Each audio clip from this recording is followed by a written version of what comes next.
I feel like it's a good, like, get like a 5-10 minutes to kind of like recap and introduce everybody to everybody. So, Maya, tell us about yourself. We know you're a firefighter. You play with fire for fun. So That's right. Ever since I was a kid, a little bit about myself. So obviously, I'm a fireman. I work for Apopka Fire. I've been there for about going on my second year full time. Prior to that, I volunteered for about 3 years. I was an intern for about a year. So the vast majority of my life, my last year of high school and getting out of high school involved nothing but the fire department, basically. Fireman, I'm the youngest of 9 kids, really big family. I have a twin brother whose name is almost identical as mine, so I grew up a very confused child. We used to do each other's homework, true story. Wow. Because we were mistaking each other's names. I'm Jeremias with an S, he's Jeremiah with an H. Oh, wow. okay. There it is. My parents were very divergent with naming the twin kids, so we have that going for ourselves. I really don't know what else to say about myself. I mean, I like music in my free time. I like to sing music, play guitar, stuff like that. I consider myself a man of God. I love the Lord. Very important. Yeah, that's pretty much a little synopsis about myself. Awesome. Cool. Nice to meet you, Mike. Yes. Nice and it's funny, I ran just a real quick to tag on, just to add on to this. So it's funny because we had a real quick conversation. So Myas was on his way out. I guess he came in and brought a patient into the emergency room, and it just happened. Sometimes when you run into people, you just like in the moment, you just kind of like feel like, hey, I needed to like say this, and that's kind of how this whole awesome intervention here on tonight's podcast, how Myas is actually here, because we had a quick discussion as he's cleaning a stretcher going on to his next call. We were just chit-chatting. I was like, hey man, you should hop on this podcast, and just whenever you can, if you're able to. We're having a very powerful roundtable discussion to start off season 3, and I was really excited to hear from Myas yesterday saying, hey dude, the person is actually working tomorrow and I'm gonna be able to make it. So it's really just an honor to have you on the show, Myas, and thanks for being part of it today. Very, very humble to be here, man. Very humble to be sitting at the table. It's formal. An honor, so formally. Welcome. All right. So Taylor, ladies first. I've known Taylor since 2011. I think so. Yeah. Yeah. So we met at UNF.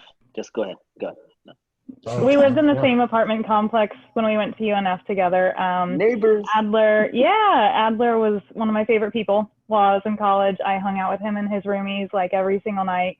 But about me specifically, and not my relationship with Adler, who is lovingly called Adler Wadler. Oh, I like that one. Yeah. Noted. Yes. Seriously. Adler, I'm changing your name. Hey, there's only certain people allowed to use that, all right? Certain people get to use it. Cat's out of the bag, dude. Cat's out of the bag. I grew up in Tampa, really nothing too exciting. I have an office job with a personality assessment company. I'm a woman of God, so can relate to you there, Myas. And I'm married to a Marine, so moving all over the country. Awesome. We're right now on a move to Virginia, so. Awesome. Nice. Yeah. Well, thank you to your husband for serving. Definitely. It was absolutely amazing. And just a side note, Kyle's one of the coolest dudes you can actually meet, so he's a good guy. I vouch for. Mm-hmm. There you go. If Adler's vouching, I'm Yeah. game. Yeah. If Adley Wadley. Yeah. It doesn't have quite the same ring. That's not what it was? What was it? Not quite the same ring, but I see it. You tried, Daniel. Oh, man. I kind of gave you guys like a breakdown. Daniel is he's probably one of the most fearless guys I know. Like he's He's always got like that like excellent moral compass, and then just fearless. And he went from batch to nomad. I've known him probably around the same time, probably since 2011. So going on like 9 years. Yeah, probably We have been at the same time. Yeah. pretty much every wedding that we've both been a part of. We always room together. So that's kind of like an unspoken written thing. Yep. Go ahead, introduce yourself, man. All right, guys. Born and raised in Florida, and absolutely love it here, even though it's crazy hot and muggy all the time. But I was a cop for a little over 3 years, like Adler said, and quit my job. And then I traveled the world for about a year, all of 2019. Went to 23 different countries, had the time of my life, and got to see how the world runs outside of the United States, and learned a whole lot, and loved absolutely every second of it. And I've known Adler and Taylor for almost 10 years now. They're two of the greatest people that I've known in my entire life. So yeah, that's me. Awesome. And Steven, finish us off, man. Yeah, so I actually probably have, well, no, Myas, you're close because you met Finn this week. So I met Adler and Finn, I think, last week, right? And it's through a buddy of mine. One of my best friends is Adler's good friend. Yep. So I live in Atlanta. I lived in Florida. I was born there. And it was just too muggy. So I think naturally Florida kicked me out, right? So I got a job in Atlanta and then kind of never went back to Florida. So I'm based out of Atlanta now, and I work in the technology space. So I'm a pre-sales engineer within the technology space. And let's see, I went to USF in Tampa. I'll actually be in Tampa at some point. I should be driving down there July 20th for an indefinite amount of time.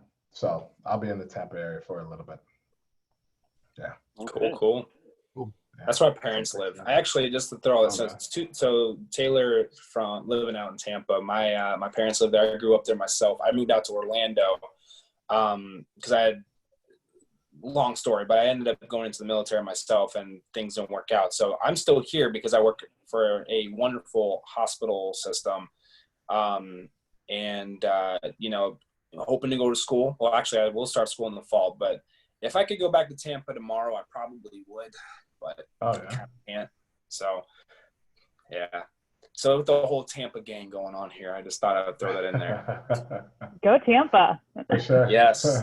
Hey, Tampa Bay Buccaneers got Gronkowski and Tom Brady. I'm not even like fans of them. That's all you got. That's all you got. That's all they're getting. I feel a debate coming on. No debate. They got the GOAT, so that counts too. So yeah, well, we'll see. We'll see what Tampa's got. And Finn, introduce yourself, because some of us know you, but not all of us. Yes. So a lot of you guys probably know me either by Steven or Finn. Outside of work, I typically go by Finn, just because I went by Finn. I was not born here in the United States. I was actually born in Russia. I was adopted.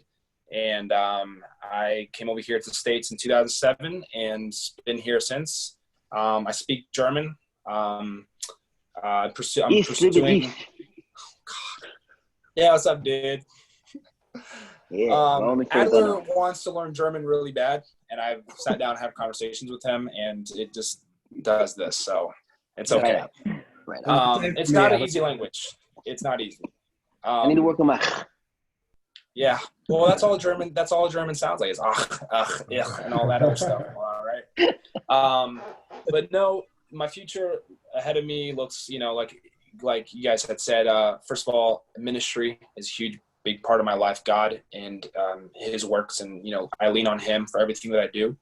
So that's where this podcast with Adler and I started this off with a vision to impact the world. And so I'm hoping that in the next 5 years, we won't just be two dudes, just podcasting or vodcasting, as I should say. It's really just an honor to be with you guys starting here, and you guys being part of something that's going to develop into an outstanding project that'll leave a footprint for the next generation. So that's it. So Adler, I'll throw it at you. What do you introduce yourself to those who don't know you? I am Adler. No, that's the starter.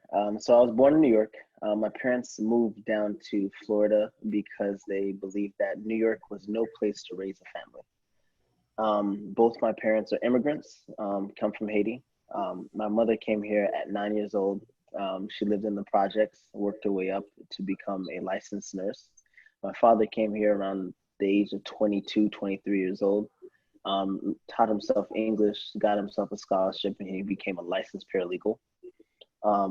I've lived in Deltona, Florida, since probably 1994 or something like that. And I've been pretty blessed and pretty fortunate to have the parents that I have. They've taught me every lesson that they possibly could, and some of them I've learned, and some of them I've rebelled against. But I know that they did their best, and I'm, at times in my upbringing, being a Haitian descent, and Stephen, I know you can relate to this. You think that your parents are a little bit too hard on you, and you kind of just like you don't necessarily understand why they act the way they act or say the things that they say. But then, as time goes on and you get a little bit older, you start to see, man, okay, I understand, I get it now. And I've kind of gotten to the point in my life where, especially, I'm a nurse. I'm trying to adopt this mentality that when you know better, when you educate yourself, when you know better, then you do better. So this is just kind of like along the same guidelines of what we're going to discuss tonight. It's kind of like, the world is in this pandemic, and then we have like this sub episode that's like been brewing for quite some time, but we don't really kind of discuss. We kind of just, it's the elephant in the room, but we just all pretend like the elephant's not there. And it's, I believe that if we find a way to discuss it, if we find a way to have an open dialogue without getting defensive, without attacking one another, within respecting every single person's point of view, I think that, we can come a long way, and maybe not necessarily find a solution in one day, but by developing like some sort of like open dialogue, we can come to some sort of agreement.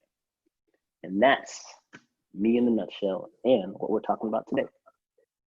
Yes, this is exciting. And so, I don't know who wants to start off. One thing about us here on The Best You, we are super open. It's a no judgment zone. We love everybody who hops on with us. And like we say, I know you guys are humbled to be here with us.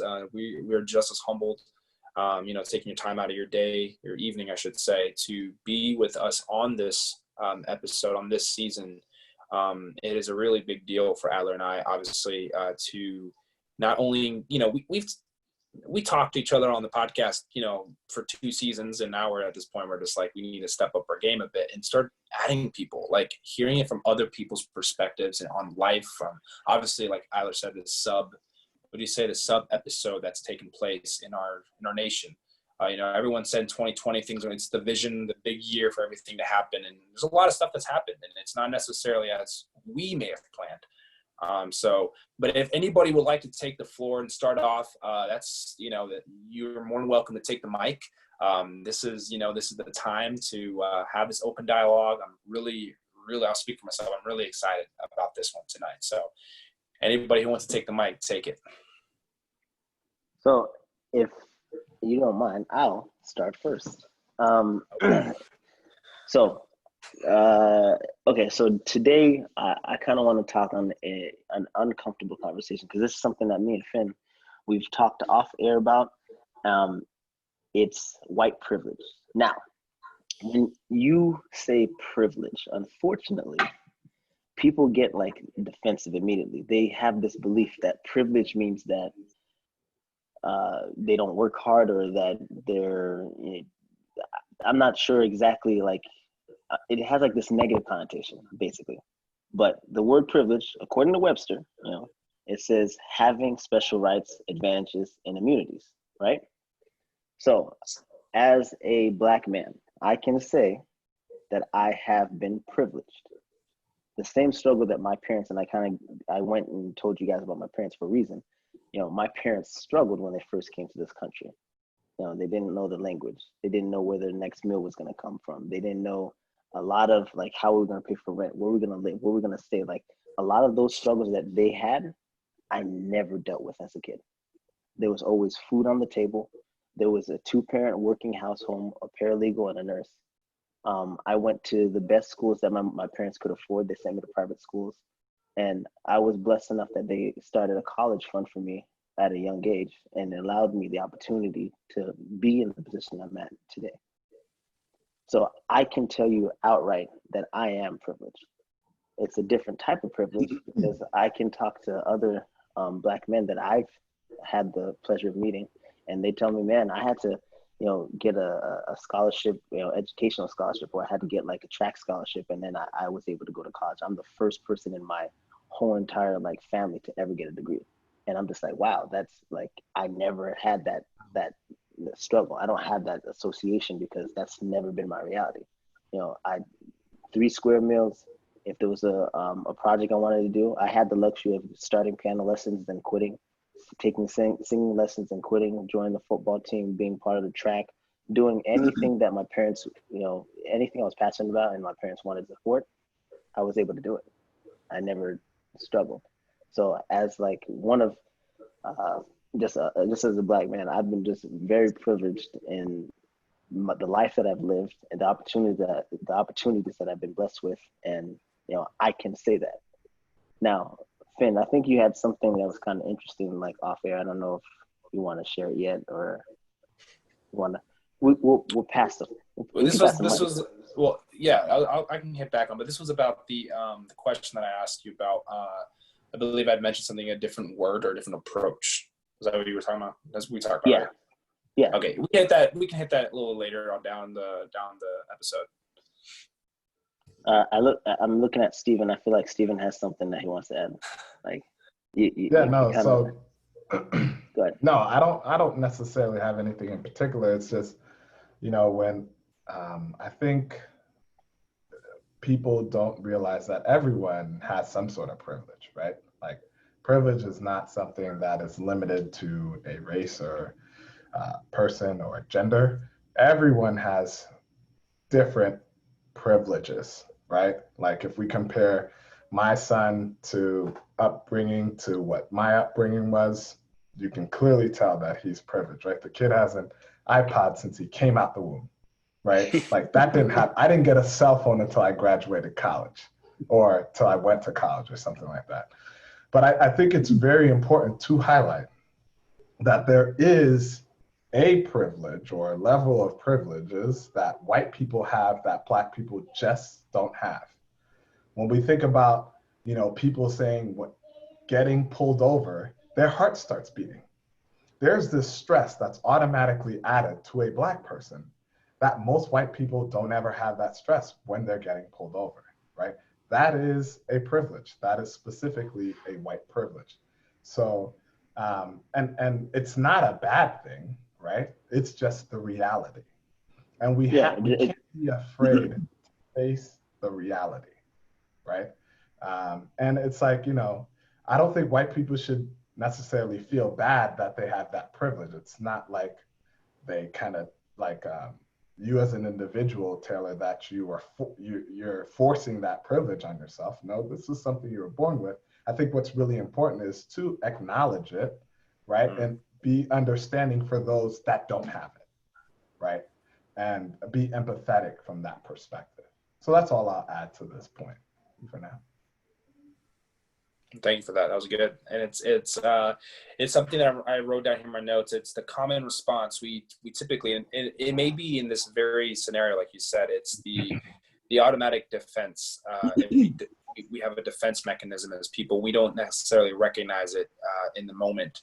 And I can say for sure, like just based off of one of our discussions we had previously on the podcast, where Adler was sharing a situation that took place in his life, I wouldn't be able to understand it because I never had that experience. And so because of that, it is in, you know, what we're talking about right now. Like, I've been pulled over. I had to pay a $500 ticket in Valdosta, Georgia. That sucked. I didn't want to drive up there. I was under 21, so I had to go.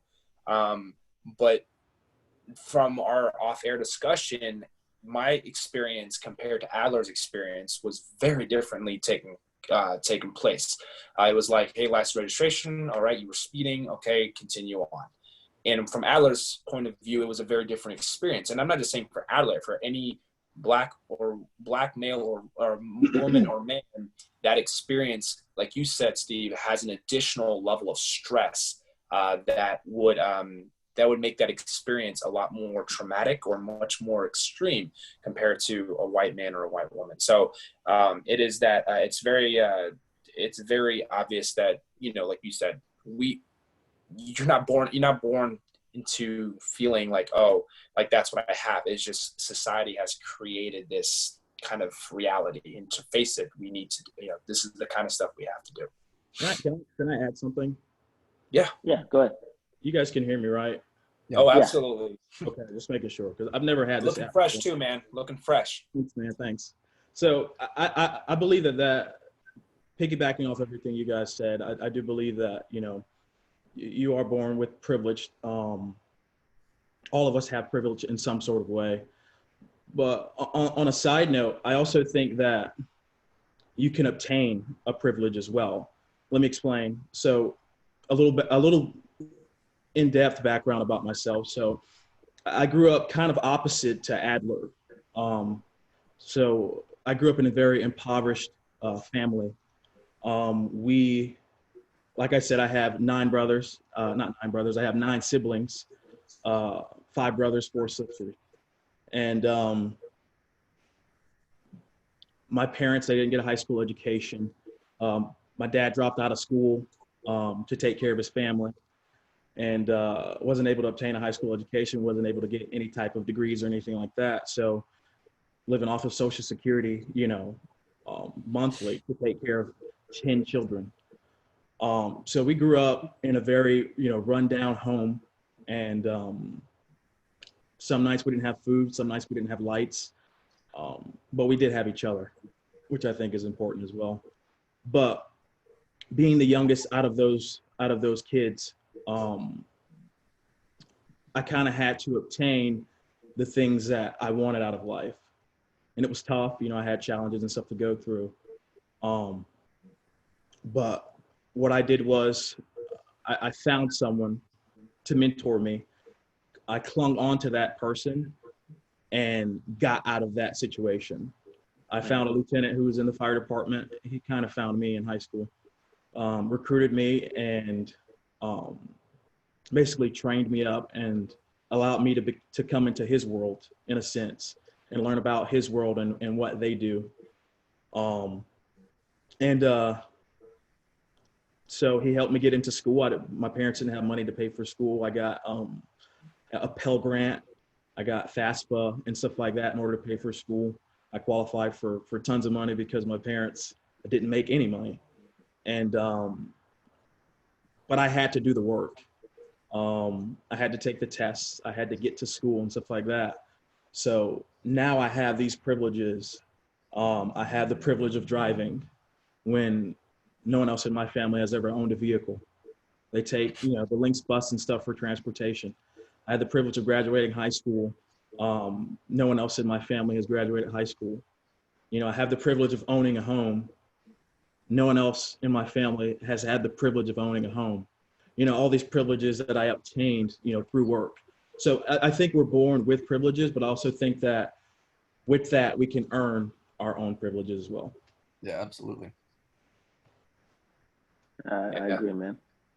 And it's actually, it's you the breaking through point, the breaking point of where you said this is not going to continue, came with the privileges you were born with.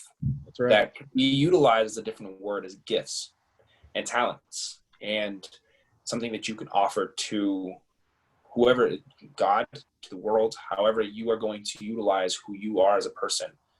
You are able to break through events that some people may not ever want to break through, whether you're white, black, Latino, Asian.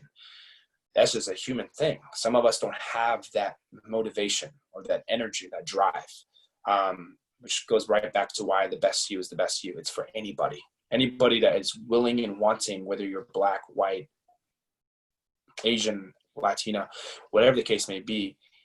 It's the struggle. We've talked about it, Adler. If you can remind me, the struggle or the beautiful struggle. The beautiful struggle. Because at the end of the struggle is the reward, the success, and everything that you could ever hope and want. But you're never going to appreciate that success if you don't go through that struggle. Agreed 100%. Things that you obtain fast mean less than the process of obtaining something. Does that make sense? Like, Absolutely. if it takes you a long time to get that thing that you've always wanted, you're going to have more appreciation for it as of it coming easy and getting it right then and there. Okay, I want this, I'm going to get it. It has less value, I think, if it's obtained easy. So the struggle, I think, and the process is what makes you more appreciative for it. So yeah, definitely agree. I do have a question. This is actually directed towards Daniel. Just because, first of all, thank you for just doing this, because I know it's a big step. Like, I've known you for a long time, and this is kind of like outside of the comfort zone, and the fact that you took it, I completely, I'm blown away, and I appreciate you, bro. I love you, buddy. I'm happy to be here. Of course. Love you too, man. So like being on a second bite in the water. So being on the force, right? I'm just curious. Just like, did you ever see some things that was just kind of like, oh wow, why is he acting that way? Or like just kind of like you taken back, like, whoa, hey, maybe you kind of went overboard with it. Like, I'm just curious, just like from your perspective. Yeah, there have been multiple situations like that. Not that many from the people that I've worked with. There have been a few situations like that from the people I've worked with. And it seems that after people put in about 20 to 25 years doing the job, and they deal with just the most awkward, uncomfortable, unfortunate situations on a daily basis, it starts to chip away at your soul just from all the negativity that seeps into your life. And every now and then it's like they need some kind of like release to get that out of their system. And every now and then, once someone pushes their buttons a little bit too much, I don't say they go overboard or they lose their temper, but they don't handle the situation as best they could. And so I'm trying to think of a specific example that I had, but nothing specific is coming to mind. But I'll just use a common example, I suppose. We probably dealt with suicidal people every single day. We had some type of call. Someone's going to kill themselves, so we got to go take care of it, get them to the hospital, get them Baker acted and whatnot. And these people who aren't in the right mind, when they act a certain way, and when they're fighting you for the 15th time, and it's just an endless process. And so, they're fighting you again. They're trying to kick you, scratch you, bite you, punch you in the face, do whatever they can. And it's, your job to control the situation, but sometimes your, emotions take control. And, sometimes I would see someone, grab someone by the hair or something like that to try and get control of them, because the techniques they weren't using before, they're not working, get a control. So they use something that's not technically permitted by our policy. And I never saw someone, like put their knee on someone's neck or anything like that. That's the only time I've ever seen that done, was in the George Floyd circumstance. And I honestly couldn't believe what I was seeing. But I feel like I'm getting a little off track here. But no, I understand what you mean. Like, sometimes we're humans, and we all deal with humans on from when it comes to work, when it comes to whatever situation, and sometimes our emotions can get the best of us, but like at the same time, like for example, if I walk into a patient's room and I'm frustrated, I'm tired, I haven't had lunch, I haven't had a chance to even pee for like 12 hours, and then you start like snipping at me, I might feel some type of way, but you try your best to control your emotions and not lash out in emotions, because you it starts over emotions, right, Finn? Yep. Yeah, for sure. Yeah, it starts over emotions. It's a That was one of our debate we podcast had. episodes. Yeah, we had a previous debate on that. It starts over emotions. So I mean, like I definitely understand that, and I guess my next question is directed at Miss Taylor. Taylor, like I will say this, like Taylor has to be one of the kindest people that I've ever met. From like day one, it was never like an awkward moment between her and I. It was always like it was I felt welcomed, and I felt loved pretty much from like day one. And that's pretty much why we continue to cultivate the relationship that we do have. And I just like from your standpoint, like just kind of I guess with everything that's going on, like what's your overall like impression, and like do you have any suggestions? I know that's like a hard question to ask, but I'd love to hear your take. So the number one thing that I've taken from all of this is to just step back and listen to my friends who have experienced all of this. I've experienced white privilege. There's absolutely no denying that. So asking you what I, as a white privileged human, can do for you, I've just been trying really hard to take a step back and see how I can listen and how I can take steps to make it to where the gap between how white people are treated and how Black people are treated, whether it's intentional or not, is just minimized and hopefully eventually goes away. And the thing that I always come back to is, right when this became a hot topic again, which I understand for you, it's a topic every day. It's just a fact of life every day. So that's not something that was ever off your radar, but when it came back up on our radars, the post that sticks out to me the most is by the founder and CEO of a company called The Happy Givers. And it's, I see no color is not the goal. I see your color and I honor you. I value your input and I will be educated about your lived experiences. I will work against racism that harms you. You are beautiful. Tell me how to do better. That's the goal. And that's kind of been my suggestion to anyone that I've talked to, any of my friends or family, is just find a way to make life better for our friends that are in minority groups and don't have our innate privilege, because I can go on a run wearing whatever I want and never fear for my life. And that's just not a thing. I can do it in whatever time of day I want. I can, try and dress as threatening as I possibly could imagine. And it's just still not gonna get me hurt, probably. And the fact that you have to be intentional about the time of day that you're out running, and even someone in Georgia can be out running and still be chased down in the middle of the day, is absolutely unacceptable. So whatever I can be doing by listening to you and finding ways to bridge that gap is what I want to be doing. Oh, yeah. And that's definitely appreciated, because I think it's one of those things like, obviously you kind of pointed out, like it's been something that's been on our radar, black men, Black women, it's been on our radar for years. I had Finn come up and visit me here in Atlanta, and I was like, hey, look, we can't run in this section because there's some group of people that I don't feel comfortable with. And in his, like, because Finn's a loving guy, very open, honest book. And he's one of those guys like, no, why can't we run? We can run over there. And I was like, nah, we can't go there, man. We need to go. We need to head back. And I'm just like trying to explain, like, without explaining it to him, because it's the elephant in the room that some people choose not to notice it, and some people notice it. And like one of the things, especially being in healthcare, right? I've seen, and I'm sure Maya, you probably dealt with this too, people overdosing on fentanyl and heroin, right? All the time.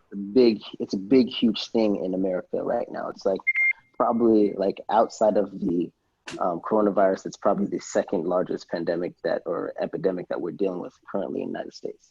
So I'm just going to give like a brief history lesson, right? In the maybe early mid 80s, there was the No Tolerance Act or No Tolerance Program. This was pushed by all the governments across like the United States. And this was a push to get cocaine, marijuana, and all other illegal drugs off the streets. Now, in the 1980s, like these heavily populated areas with drugs happened to be urban neighborhoods, right? So if you were caught with suspicion, a small amount, a large amount, you get at least a minimum of 5 years. And like I still believe that the jail system is filled with people that, you know, did minor offenses, but they're spending like, you know, long-term sentences just because of the color of their skin. So that's what was going on in the 1980s, right? Now this same pandemic of almost 30, 40 years later is now happening in 2020, right? I want to say in 2015, 2016, the Congress voted that because now these hot spots for drugs happen to be in suburban neighborhoods now. They're no longer in just the urban neighborhoods. So they signed this bill in Congress where you can have access to a special drug called Narcan. Narcan has it does the reversal of heroin and fentanyl and all that. So fentanyl, and just quick, I'm not going to bore you with science, but fentanyl and heroin, it has a way of suppressing your will to drive, basically. So you start to breathe less and less and less, and then you end up passing away because you're not breathing. So Narcan has a way of reversing that. They signed a bill, I want to say in 2016, which made it legal or accessible for people to go to the everyday pharmacy, Walgreens, the CVS, the Publix, and you can purchase Narcan. And Congress I guess identified that instead of throwing these people wrongfully in jail, they want to help. They're putting programs in place. Now they push for rehab. They push for there's hotlines and so many different things accessible in this day and age for anybody who has a substance abuse problem. And I only bring this up just to point out the difference, the key difference. In the 1980s, it was predominantly urban neighborhoods and everybody went to jail. Now it's kind of transitioned to suburban neighborhoods and like, hey, we have a problem. We really need to treat these sick people. It's the same problem. It's the same problem from 30, 40 years ago. It's just affecting a different demographic this time.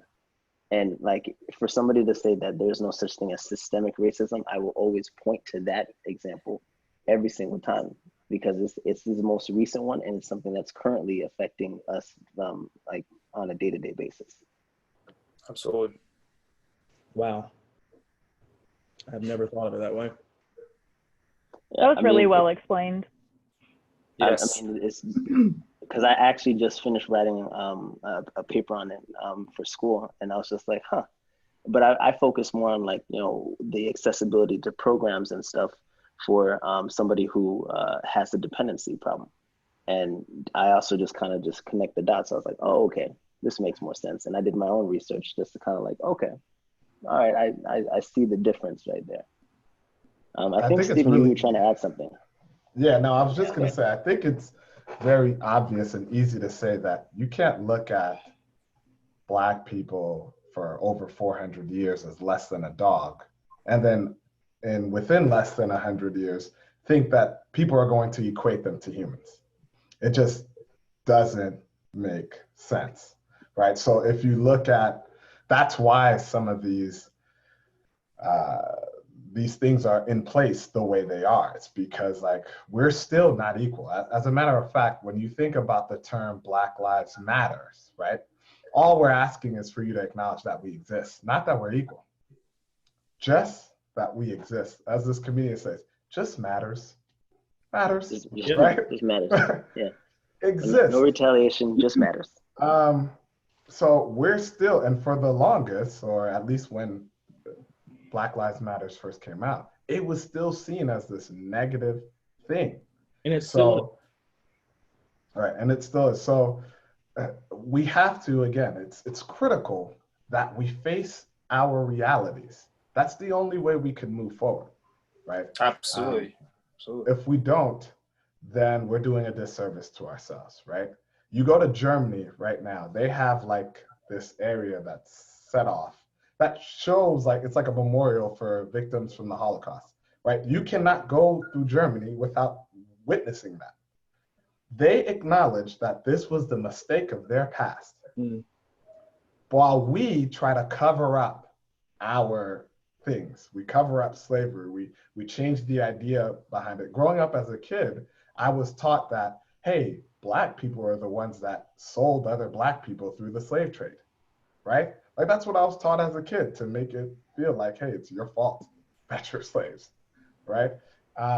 Until we own what we've done, there's no way we're gonna make progress. Like these small little slight changes, you know, they are lip service at most, right? Until we own what we've done.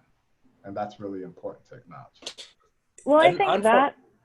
Go for it. Go ahead. Go I ahead. was just going to say, I think that, and just acknowledging it at a personal level, right? Like Adler said, we have always had a great relationship. I've never had any ounce of assumption to my knowledge with Adler. However, I know growing up, there were plenty of friends that I remember joking around with, you know, a whole group where one of my friends would act white, but would be Black, and you'd call him an Oreo, right? Like, I'm sure everyone on here has heard that.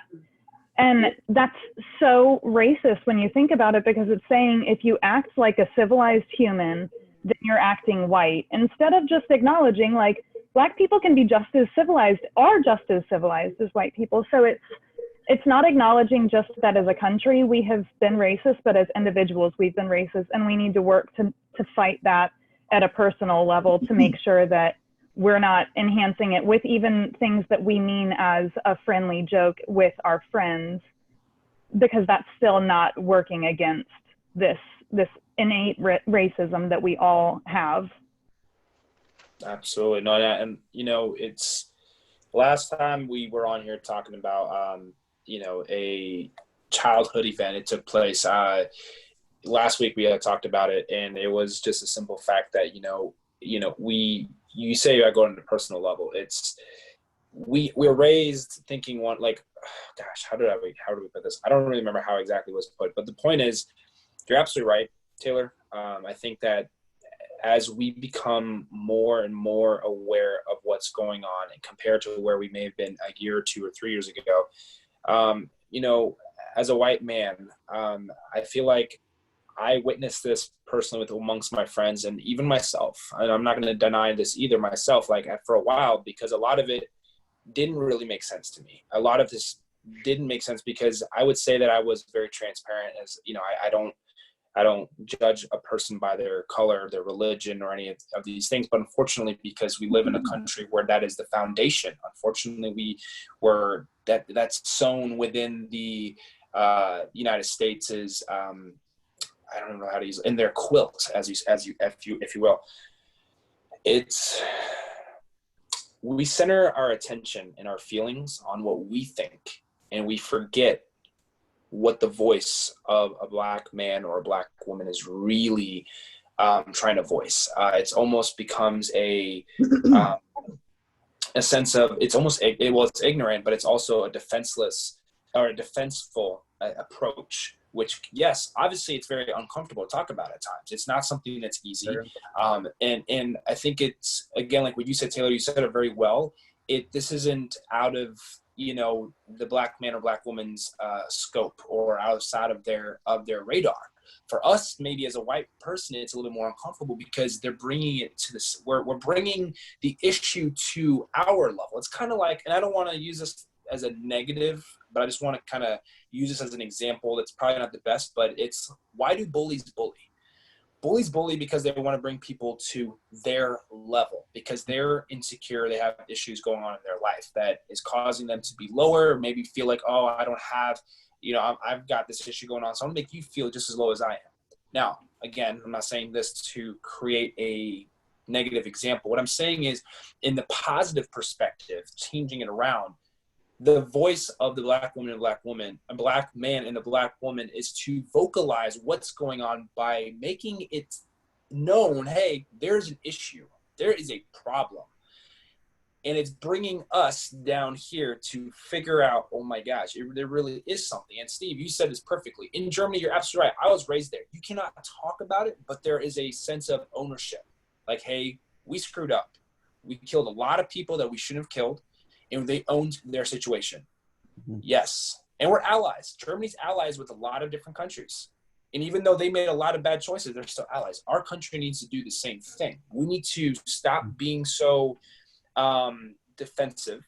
We need to be able to own our situation, listen, and hear out on the oppression of this this segregation that's going on in our country. Not just now, but for a very, very long time. To the beginning of the United States, it's very, very counterproductive is the word I wrote here. It's very counterproductive when we sit here and we try to put makeup over it and try to hide the blemishes and try to say, oh, it will pass on, or it's just going to go by.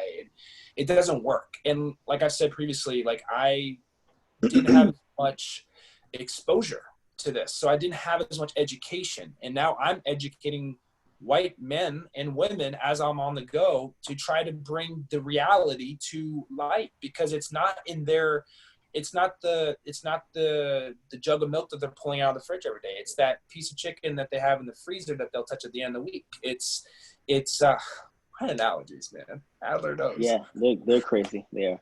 It was a great one. I'm gonna just kind of like add on this. When I think I've echoed this sentiment pretty much from the like day one. I think that we now obviously there's two extremes, right? I think that there's certain Black people who are taking complete advantage of the whole Black Lives Matter movement. Yes, but I also believe that there's a lot of like other people on the other end of the spectrum who's like, nah, it's not really a thing. So to explain it, and this is the best analogy, and I've used it countless of times, and I don't think I said it on air last week, but I want to use this. So we are all men outside of Taylor, but I know for a fact Taylor does not have a child yet. Maybe soon, in like a year. Anyway, being Black is kind of like being. I didn't put her on the spot. Just wishful thinking, speaking into existence. Anyway, so being a Black man is kind of like being a pregnant woman, right? You can explain to a man the pain of childbirth, the swelling, the bloating, the insecurities, the trials and tribulations that you have to go just to give life. And as men, as people who haven't had kids, we can't identify with that. I can understand it, but I can't like fully understand what you went through, because that's something that I will never be able to experience. But as most loving fathers, when their wife or girlfriend is talking about like, man, my feet hurt, I feel this way, most men will like, all right, hey, I sympathize with you, even though I don't understand it. I'll massage your feet, I'll cook dinner, I'll do whatever. It's kind of that same mentality that we have to approach this. You may not necessarily know every struggle that I've gone through. You don't know every word I've been called. You don't know every time like a patient's refused for me to even care for them just because of the skin color. But you can at least be like, hey, you know what? And I sympathize with you. What can I do? And that attitude that you talked about, Taylor, I think is like the most amazing approach. Like I was able to march a few weeks ago, and like it was like this most overwhelming feeling just for me, just because I was just like filled with like just raw emotion, and to see like it wasn't just people that look like me. It was a sea of just people, period. And everybody's just like, yo, we are not going to tolerate this anymore. Now I know that there's a lot of other subcultures and sub places that are trying to hijack like the actual like narrative and all that stuff. And I'm not trying to get into any of that, But the fact that there was so many people out there just to unify as one, that was just like it was an amazing feeling to have. And I have to commend, like, I give a lot of props to Finn, because since going through this, like, me and Finn put out a video a couple weeks ago just talking about just equality, just equality. It was a harmless 1-minute video just talking about, hey, just equality. I didn't call anybody out, I didn't say anything bad. But then, like, he has friends or people that won't return his phone calls, or people who, like, pretty much disassociated themselves from him. And I'm just like that's just, I feel bad, because these are people that I'm sure he probably gets along with pretty well. But I also have, like, this profound respect, because it's just like, it's not only are you putting your money where your mouth is, you're living it, you're walking it, and, like, you're going through, like, basically those people who dropped you because of, like, this whole situation. That's kind of how it feels to be Black. Like, that right there is like a small semblance of how it feels. And, like, for that, like, I give you complete props. I'm super appreciative of your friendship, and just everyone, especially just being on here, super appreciative of it. Like, I love every single one of you guys. And I like, last point, I'm kind of hogging the mic. I think it's one of those things, like, when like you see a Breonna Taylor or a George Floyd or all these things happen, you have this disassociation, because it's like, oh, okay. And I'll be honest with you, like, I've seen it happen to Mike Brown, like, in 2015, 2016, be like, oh, hey, I have this disassociation because, it's in all the way Mississippi, I live in Florida, it's never gonna happen to me. But then at the same time, you have to kind of come to the reality, like, what if I was out there running, jogging, and I got shot and killed down? Like, how would it, like, everyone, I would assume everyone would feel some type of way, like, just because of I look the way that I look. I don't have a criminal history. I don't have, that's one of the things that kind of irks me about, like, this whole situation, because every time a Black man gets killed, they always go, look at his history, look at his past, look at this. The history does not define the man. The history just shows that he made mistakes, period. But the person that you see in front of you, like, that you could have somebody who's completely different. One of my favorite quotes is, you show me a man that views the world at 20 years old at the same as he views it at 50, and I'll show you a man who squandered 30 years. That right there, it just kind of just sums it up. I appreciate every single one of you guys, and I love you guys. And, that's pretty much it. Take the mic back. I'm done. Well, and I want to make a point to that, and the fact that you say, you made this point here. The problem is, the realization isn't something that happens overnight. We want to be the change. We want to be willing to vocalize and to put our voice out there. As a white man, like you said, Adler, I have experienced some scrutiny, and I have experienced some, people who have stopped communicating with me and unfollowed me on social media, which I don't define my friendships based off of social media. But when you do you're supporting this and I don't, but then you call yourself a man or a woman of God, and you're now pushing me out of your life because I'm standing for something that is reality. It's not something I'm making up. It's not something that you only read in history books, because everyone refers to history books. And I love the point that you said, history does not define the man. It defines a person who has made some choices.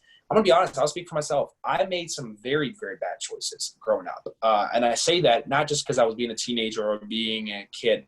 I was very, very, very disrespectful to my parents. I stole. I lied. I've done a lot of things in the public. I've done. I've cursed my parents out in the middle of wherever we were because I was upset. No respect for my parents, no honor for my mom and dad, as the Bible does say to honor your mother and your father, so your days shall be longer on the earth that the Lord has given, or on the earth. Okay, beside the point, it's one of the commandments. God tells us here, do this, but this is the reward if you do so. The point that I'm trying to make is, as a white man, I made mistakes. I've chosen to make bad decisions, and yes, I have a history. I'm human.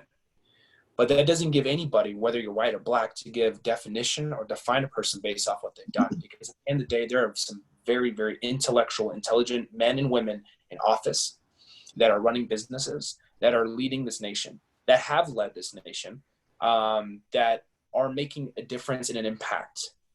But we all clap our hands and round of applause and all that stuff for them. But we need to be doing that same thing for the next man, the fellow man next to us, educating the white man, educating the white woman. And I'm reading here in my notes, it says it's pushing through that discomfort. It's a no-brainer, but it's almost selfish at this point to say I'm uncomfortable. I can't even really say it anymore because I've opened my eyes even more, reading more, educating more. When I say I'm uncomfortable talking about it, and I'm not saying I'm not disregarding that the whole conversation is uncomfortable. But when I say, oh, it's uncomfortable to talk about, yada, yada, yada, then my feelings are centered on me and are now completely ignoring the fact that we are voicing for the Black community. That's the problem that the white man, the common white man has. Either they were raised on it, they were brought up that way, or they just straight out choose to live in this defensive, discomforting manner that they don't want to acknowledge. And that's the problem. People don't want to acknowledge it. And when you disassociate yourself and you don't acknowledge what's going on, it makes you look more and more of an ignorant individual.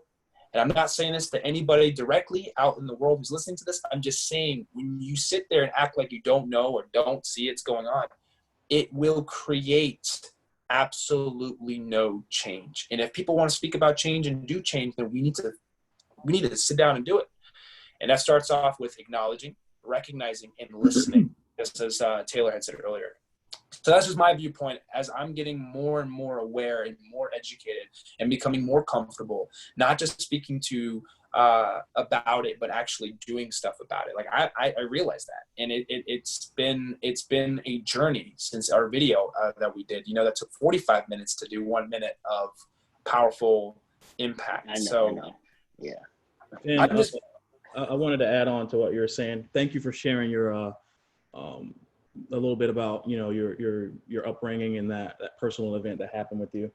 As you were saying you're talking to your parents like this and talking to your parents like that, and how you were bad or disrespectful growing up. I couldn't help but think about the Apostle Paul. Paul or Saul murdered Christians.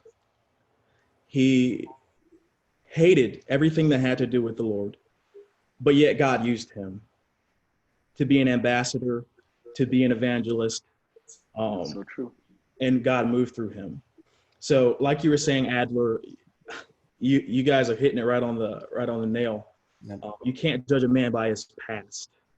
You know what I mean? And like you were saying, Taylor, you hit the hammer on the nail as well with the personal experiences. I think that's how we fix it is at the dinner table is what a wise man once told me. That's how we fix most issues. And that's how we fix a lot of things at the firehouse. The firehouse dinner table is the most symbolic thing in our fire station, because that's where we come together and we talk about tough calls. That's where we burst each other's chops and stuff like that. But I think that's where we fix most of the issues going on here, is at the dinner table, is being uncomfortable, is allowing ourselves to be uncomfortable, to having these uncomfortable conversations and stuff like that. But also the way we fix this stuff is to be receptive. You can't have an actual debate or conversation or dialogue without being somewhat sort of receptive to what the person's saying. You can't be a one-sided person trying to debate or have a conversation, because I can't get through you. I can't get to you or allow you to understand my point of view because you're one-sided. So I think being receptive and the similar issues I was speaking of previously is how we fix this stuff. I agree. Yeah.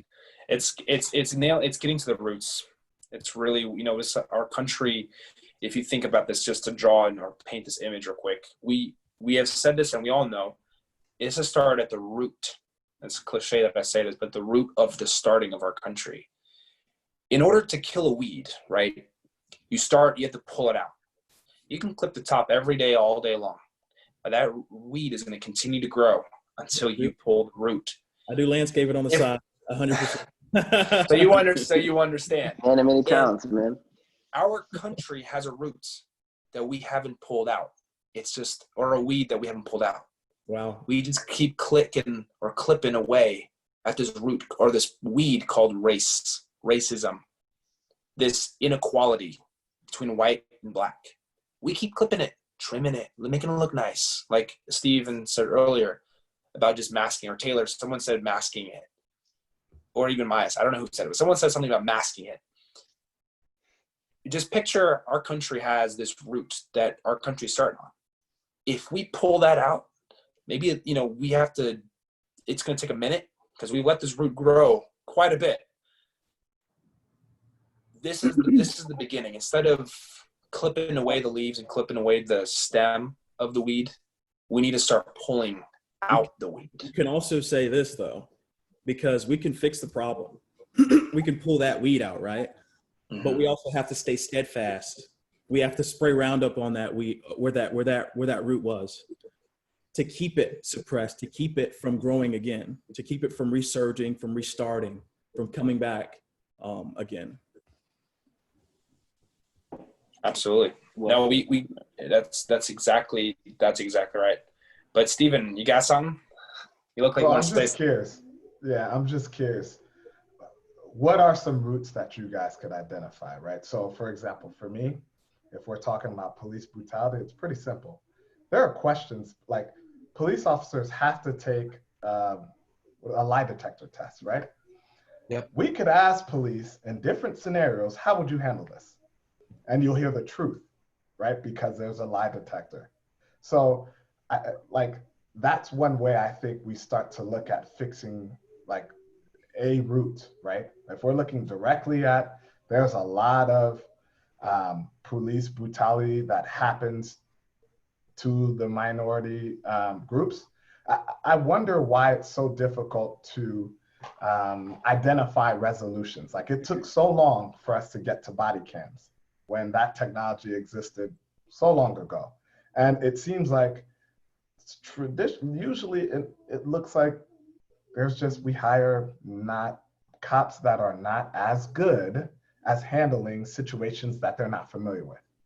I don't understand why we can't ask the questions that would put them in these uncomfortable situations to get the results and determine that they're not qualified, right? If you're not qualified to handle certain situations, you shouldn't be a police officer.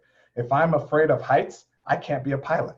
Like that's almost impossible, right? This is a scenario I'd have to deal with. If I'm afraid of blood, I can't be a doctor or a nurse. If you don't understand not to freak out when you're dealing with Black people, you shouldn't be a cop, right? Like that sounds like really, really basic, rudimental things that I think hashtag common sense. Right. Yeah. But I think as a country, it's like, I don't know. So, and I'm curious, Daniel, maybe you can enlighten us a little bit on the process if I'm missing something. Well, just going through the process of being a police officer, just getting hired, like you said, with the lie detector test, it took me 10 months to get hired from the time I put in my application. They do multiple background investigations with people I went to college with, I went to high school with. They talk to former professors, they get talk to my family, friends, and my polygraph took about like 2 hours. And I mean, they ask you extremely, awkward questions that you would never even think to ask yourself to try to weed out any, these people trying to get this job who would not be a good fit. And, and racial questions were, right off the bat, they asked probably 50 of them, but they ask all sorts of stuff. Like they asked me one time, have you ever been sexually attracted to a child? Things that you wouldn't even think to ask yourself. They put you in those uncomfortable situations right off the bat. So I think police departments, they do everything they can to try and keep those people out. And I know multiple people who have not gotten hired, have not passed the background because of, one little small thing in their past. And to be honest, I'm not sure what these agencies could do to weed these people out more. And if I'm being completely honest, I'm not even sure that when they're hired, they're that way. They may become a little bit jaded after working the job for 20, 25 years. And to be honest, when one of the first things that I was taught in the academy by one of my instructors is you have to see every person as a threat.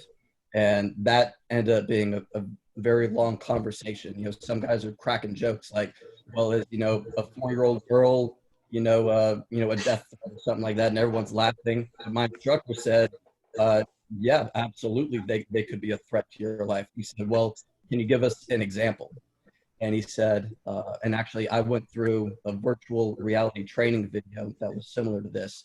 To make a long story short, in the training video, you pull someone over for speeding, and male driver, and there's like a 6-year-old girl in the front passenger seat with him. The guy has a warrant for him, so we have to take him into custody.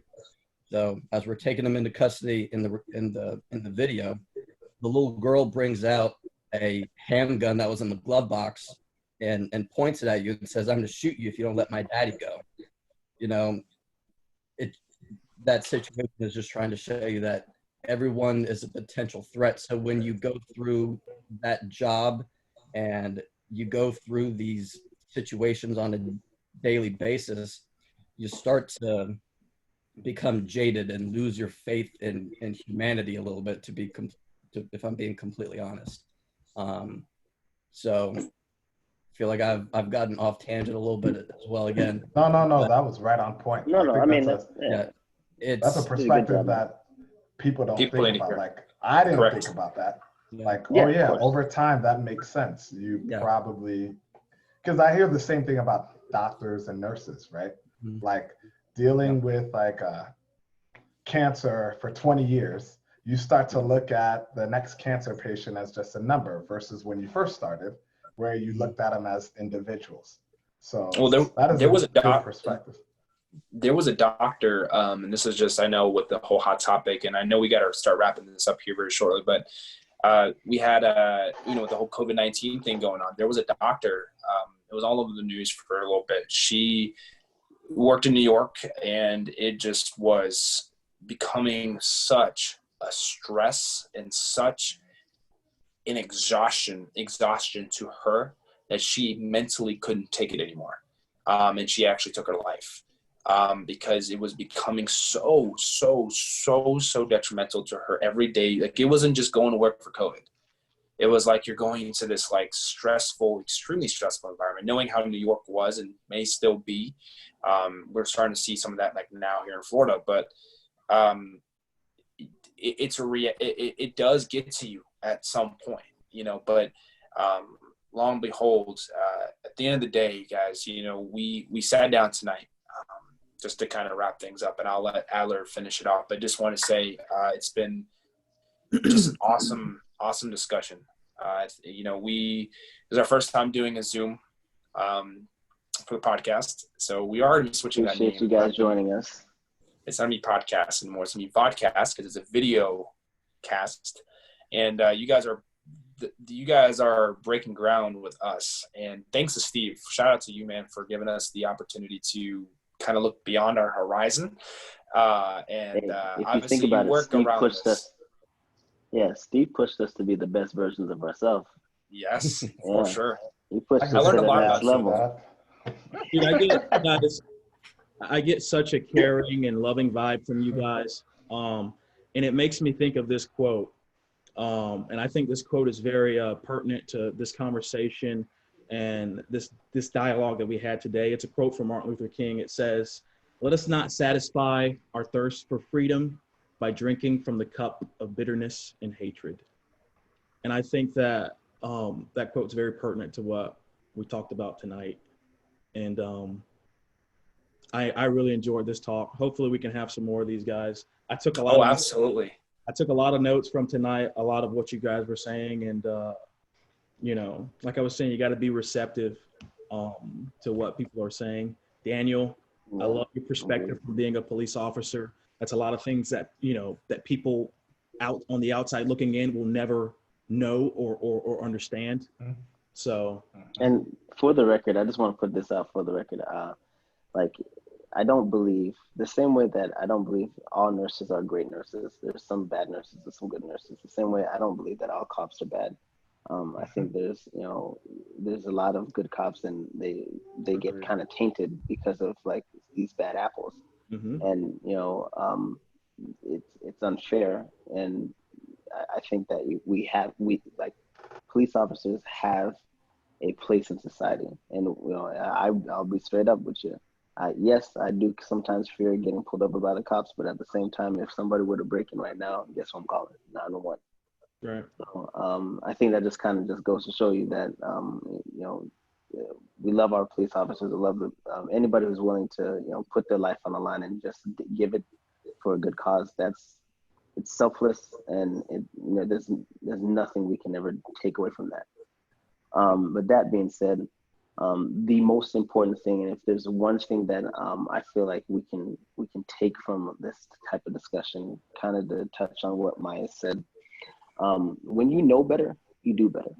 So when you educate yourself with like the things that are going on, or you understanding the plight of your fellow man, and just understanding that, you know, you know, even like to the point where you're talking about like being jaded and stuff like that, you got to have like some form of understanding.